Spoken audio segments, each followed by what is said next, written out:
The wind howled over the parched hills of Ash Hollow, a broken, dust-choked town nestled on the edge of the Wyoming frontier. Most who passed through didn't linger. The saloons were half empty, the church bell rusted, and law came slower than a buzzard to fresh blood. Annabeth Greer stood barefoot outside her family's ranch house, the red twilight brushing her pale cheeks. Her dress, white and thin, fluttered in the wind like a torn prayer flag. Her heart beat loud as a drum in her ears. She was getting married tonight. Not for love, not for dreams, not even for a promise, but because her brothers had gambled away their land, cattle, and pride, and the man they owed, a legend they called Wild Horse, had named his price.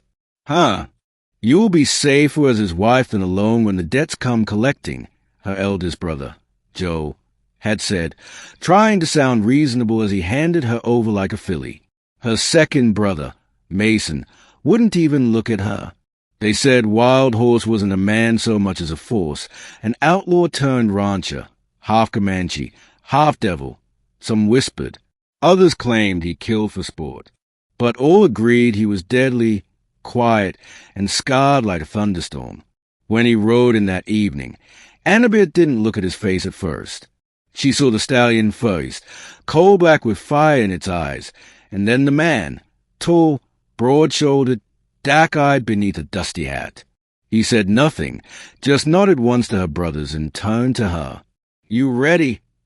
His voice was low and rough, like gravel rolling in a riverbed. Annabeth swallowed. "Do I have a choice?" His eyes flicked to hers, holding for a beat. "No." Chapter 2. The Marriage in the Night. The preacher stood between two creaking porch posts, reciting the vows with more fear than faith. Annabeth said, "I do," with lips barely moving. Wild Horse said nothing at all, just tipped his hat when the preacher pronounced them man and wife. The sky was bleeding stars when they rode out.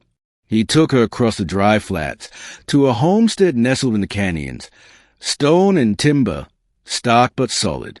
"You'll sleep inside," he said as he swung down from his saddle. "You'll be fed. No one touches you.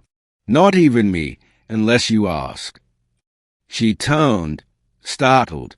"Is that supposed to make me feel better?" He shrugged, pulling the saddle from his horse. "No, just telling you the truth."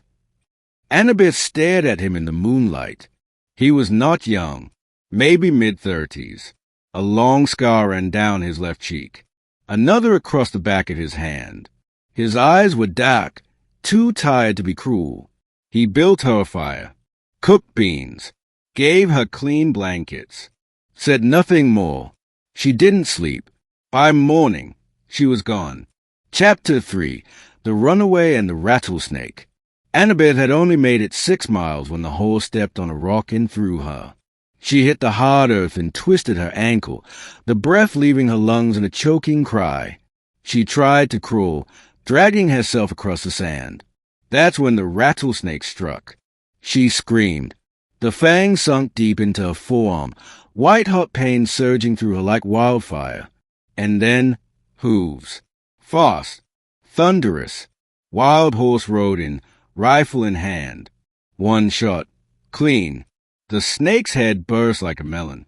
He was beside her in seconds, wrapping a leather strap above the bite, cutting it, sucking the venom with a growl and spitting it to the date. "You dumb girl," he whispered. "I didn't want to die his wife," she sobbed. "You're not his wife," he said, binding her tightly. "You're mine." Chapter 4. The Fever and the Fire. For 2 days, she burned. Wild Horse never left her side. He changed her dressings, kept her cool with wet cloth, held her when she thrashed. He murmured in a language he didn't understand. Not English, not Spanish, something older. Once, in her haze, she cried out for her mother. She hadn't done that in years. When she finally woke, the fever broken, she found herself in a warm bed, her arm bandaged and her body trembling. He was asleep on the floor beside her. Annabeth looked at him differently then. He hadn't touched her, hadn't punished her for running. He had saved her life. Why? She whispered. He opened his eyes. You're mine. Doesn't mean I own you, but I protect what's mine. Chapter 5. The Truth of the Man. Days passed. Her ankle healed slowly. Her arm ached, but the swelling went down. She stayed. He taught her how to feed the horses, how to load a rifle, how to walk without fear. In return, she cooked, cleaned, watched him from under her lashes. One night, while sitting by the fire, she finally asked, "Why do they call you Wild Horse?" He chuckled, the first time she'd seen him smile. Used to ride like one, hard to catch, harder to tame. Men gave me the name after I broke a war stallion no one could touch. Is that what I am to you? She asked. Another beast to break. He looked at her then, the firelight painting his face in shadows and gold. No, he said softly. You're the first thing I've ever let run. Chapter 6. Ghosts and Gunsmoke. The past doesn't stay buried long in Ash Hollow. One morning, a rider came with word Joe and Mason were dead, shot in a saloon fight, cards and liquor, bad men. Annabeth didn't weep, but she rode into town with Wild Horse to collect their remains. There, in the saloon, the sheriff met them with steel in his voice. 2 men looking for you came through yesterday, he said to Wild Horse. Said you cheated M years back in Colorado. Want your head. I never cheat, Wild Horse said coldly. But I remember those bastards. That night, back at the homestead, he packed his rifle and stool bag. You're leaving, she said. They'll come here. Then I'm going with you. He turned. You don't owe me that. No, she said, stepping close. But I love you. He stared, eyes wide, as if he hadn't expected anyone to ever say it. Then he kissed her. Slow, careful, like touching something holy. Chapter 7. The Ambush. They didn't get far. Near Red Elk Pass, the killers found them. 2 men with rifles, one with a shotgun, all mean-eyed and grinning like wolves. You took our money, took our pride. Now we take your woman. One spat. Come take her, Wild Horse said. The fight was brutal. Wild Horse shot one clean through the neck. Annabeth, hiding behind a boulder, aimed her rifle and fired, striking a man in the leg. But the third attacker came fast, cornering her with a knife. And Wild Horse, bleeding from the ribs, threw himself between them. Steel met steel, blood on the dust, a knife through muscle. In the end, the outlaw stood. His enemies didn't. Chapter 8. The morning after death. The dawn broke over a field of blood and silence.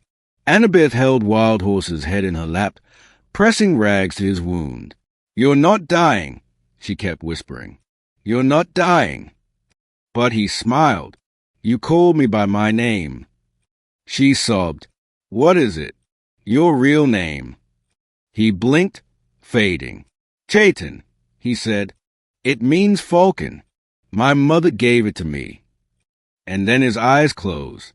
The sun rose, and Annabeth screamed into the wind. Chapter 9. Redemption's Light.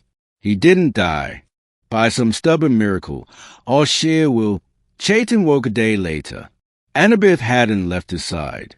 She kept the fire going, fought off the wolves, cleaned the wounds. He looked at her, weak but alive. You saved me, he rasped. She smiled through tears. That makes us even. He grinned. Not even close.